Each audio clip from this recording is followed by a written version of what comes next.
Ladies and gentlemen, thank you for tuning in. I'm Tank StarCraft here with some replay analysis against a Protoss player. This is episode 3 of the Mistakes with Consequences series. And this is redemption round because episode 2 really wasn't a Mistakes with Consequences game. It was pretty much just a straight up push. But this game, definitely some mistakes to look at, definitely some consequences, definitely some ways I could have won this game with a little bit better execution and maybe even better decision making as well. So we're going to look at those mistakes, always with the mindset that I can beat this opponent. I could have beat them, and also the mindset that I will beat them if I play them again. You watch out, Barcode Protoss. I know you're out there. All right.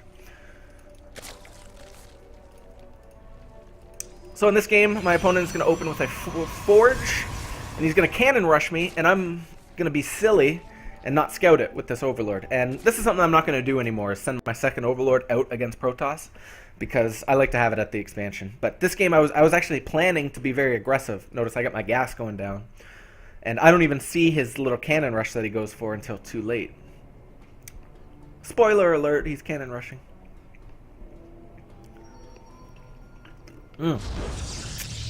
That pylon though. And he knows, this savvy mother trucker. He knows I don't know this is here. He knows there's no Overlord, so he's going to triple cannon at the bottom of the ramp. The Overlord. Don't do this with your Overlord, guys. Don't rally it over top of 3 cannons. You don't have to pay for coaching for me to give you that advice. I'll just give it to you for free. It's not a good plan. No. Consequences. That just sucks, right? Like, you're going to lose a bit of production. You have to spend money, which could have gone into Zerglings to bust this guy. So that's just a silly error. I don't beat myself up too much about things like that, because obviously I know better than to do that. So we'll just do better next time. Baneling Nest going down. I like this response to a cannon rush, either to break this or just to run by and counter. Knowing me, we're running by all day. Not even going to pay any attention to this. I'm going to try to go win the game. Probably going to wait for this next round of lings off of this inject. Yeah, here we go. Big ling. Big ling. Yeah. All hotkeyed. Yes. Good. Oh. That's not what we want. There we go. So once all the lings are out, we're going right by. Baneling Nest is already up. Cool. I like this decision. Happy with it. In terms of busting is where things get a little more interesting. So he's just starting the cannons. So theoretically here, I mean, I see this with the Overlord. Yeah, this is great to be morphing these Banelings, but these Lings should be up here doing some damage. I actually think probably the Lings could break through something, or at least force the force field before these Banelings are out. That's actually something I didn't notice until now. That's a big tell. And I have the 2 Overlords, right? Because I sent the second one. So no reason for me not to be poking away with these Lings. Shame on you, Tang. Oh my god, that's a lot of Banelings. I don't even know if I needed quite that many. That's fine. Yeah. So this is a bit of an awkward situation. There's 2 good vantage points for a Baneling bust right now. There's this pylon, because these 2 structures aren't walled together. So if you go through this pylon and then through these cannons, great. You blow everything up, you get in. The better one probably is this right here, just to break through the 2, whatchamacallits, pylons. But he's going to force field one of the locations, so I kind of have to make it look like I'm going to one and then use the other.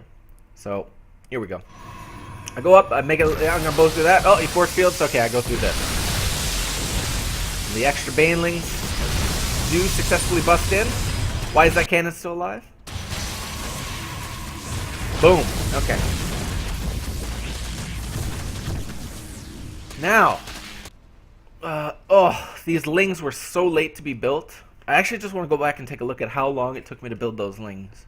Because if they built and moved out right away, I think I could have won the game right then and there. Let's see. Yeah, look how long these... Oh my god. Don't be still sitting there. Oh my... Okay, that's fine. So it finishes at 6:45.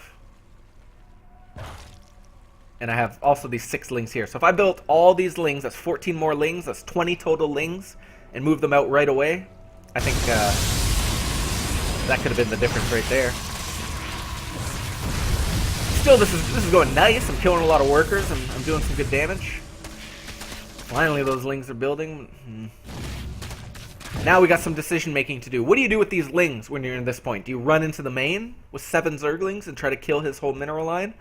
That's what I do. I don't know whether it was the best choice. Maybe I should have done something like killed the cyber core, because from what I can see, there's no way he can force me to do anything with these lings other than like break the wall. Like if I stayed down here, he'd have to pull all his workers. So I don't think that's really viable for him. But instead, I give up this crucial area, which I had been controlling with the lings, and I move up into the main and try to do eco damage. Easy to make that decision in the middle of the game. I think it's the wrong one in this one. I think I should be holding this area, making sure he doesn't re-wall, making sure he doesn't get a lot of units out. And then when these reinforcement 20 zerglings arrive, maybe a little less because he kills a few, then I break him. Then I make sure he doesn't finish the wall and I just end the game. But here we go. Gonna kill some workers, but is it worth it? I don't know. Now I got 2 lings here, which the stalker alone is enough to kill. I still haven't moved out with these lings. Ugh. And here we go. He starts the re-wall with a stalker behind it. These lings need to get there. These lings should be focus firing the 2 pylons and just breaking right in. God, imagine if that cyber core were dead. See, I don't even like this, that I'm morphing the banelings to break in. Well, now that the mothership core is out, it's not as bad. What are we building behind it? Still building lings. Can't transition, right? He's got this. So I do end up breaking through, but that force field is just so good, I can't quite get in on either side. And this is just too much DPS. So once that force field went down, should have pulled back the lings. Maybe kept a few extra lives, then gone in, sniped the sentry, maybe killed a couple things. In any event, the pressure's done. Once the mothership core's out, once he's chrono boosting out gateway units, I'm going back into drones at home. And because I made the choice of going around these, I'm in this awkward stage where I have to bust this now. So, I mean, like in the game right now, I'm thinking I've probably lost already. I'm thinking 2 behind, didn't do enough damage. He's got an expansion already up. He's going to be chrono boosting probes. I haven't even started my expansion. I still got to bust through this shit. So I'm thinking I probably lost the game, but I'm going to try to make the best possible comeback of all time.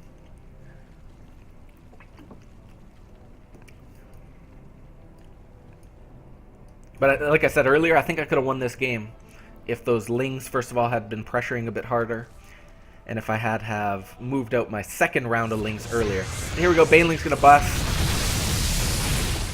And I believe I will double expand. Just because I have the money for it, mostly. And also because I'm behind. Double expand, queen production, drone production. I'll probably fill up this gas with the drones over 16. The lings that I have extra, maybe built a few too many extra, but they can make sure he doesn't move out with a probe or anything like that. If you look at the map, there's no probes out on the map. So at the very least, I have complete map control to take this third. At the very most, or worst, he's got his tech finishing soon. And he's just so ahead on income. Ugh.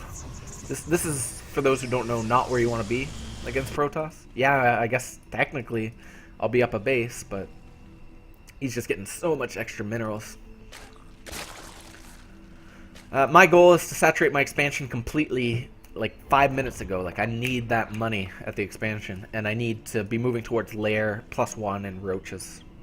I don't think I'll have the luxury of doing something like fully saturating 3 bases. Not if he's staying on 2 base. And these overlords eventually will spread creep here and here. And the lings, just making sure. Actually, they're not even really in the right spot. They should probably be like up here or something. But just making sure no probes get out. There's the lair. We have the money for it. There's the Evo chamber. We have the money for it. We're just spending all the larvae on drones. And we're going to get that roach warren. Yes. Good. Need to hit that 44 drone saturation. I'm at 30 at the 12-minute mark. That is not acceptable. Normally at the 12-minute mark, I would have already saturated my third completely. That's just a weird game. Gonna get the +1 right away. Immediately. As soon as the Evo Chamber finishes, we're gonna get that +1. Thank you. And we're gonna power drones. With those 5, we'll be saturating the minerals completely, and then we need 6 more for the gas. And once there, maybe a couple drones for the 3rd, we're gonna be pumping roaches. And I know he's all-inning me, and I know I'm probably not gonna hold it at this point, but I gotta try, which means I gotta produce a lot of roaches. He still hasn't moved out yet, but I know what he's doing. I'm wise to his shenanigans. There we go. There's the saturation point. We should be around 44. Oh, exactly 44. I'll probably take that last gas pretty soon and just pump roaches and upgrades. Maybe a hydrogen eventually. Yeah, here we go.